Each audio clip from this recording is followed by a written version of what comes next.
መልካም ማዘዝ ከመጥፎ መከልከል እንደሚታወቀው ሁሌም ሊኖር የሚገባ አንድ የኢስላም መገለጫ የሆነ ሸዒራ ሚን ሸዓኢር الإسلام ነው እና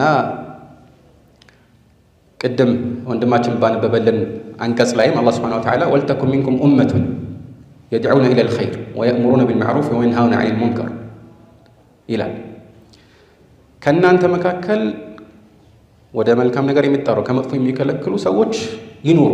ሁሉም ሰው መጥፎን ሲያይ የመከልከል ግዴታ ሊኖርበት ይችላል እንደየሁኔታውና አቅሙ።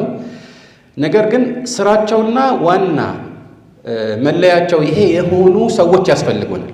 ይሄ ደግሞ በትክክል እንዲሆን በትክክል መታዘዝ የሚገባውን እንዲያዙ መከልከል የሚገባውን እንዲከለክሉ በእውቀት ላይ የተመሰረተ ነፃ ያስፈልጋቸዋል። ስለዚህ ይሄ እውቀት ለሁሉ ነገር መሰረት ነው።